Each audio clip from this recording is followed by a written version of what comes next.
Greetings, everyone. I have something important to share with you today. From now on, GGCM will be producing faith-based movies only. The Bible tells us in 1 Corinthians 13 verse 11 that when I was a child, I spoke as a child, I understood as a child, I thought as a child.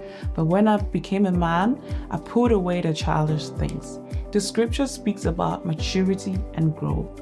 And as a media group, we believe it's time for us to grow in purpose and in direction. Therefore, if a script doesn't glorify God or leads people's hearts closer to Christ or uplifts people, we will not produce it. We will be returning with productions in Cree, English, and German. So please stay tuned and subscribe to all our YouTube channels. This is a new season for us. It's lights, camera, action for Jesus.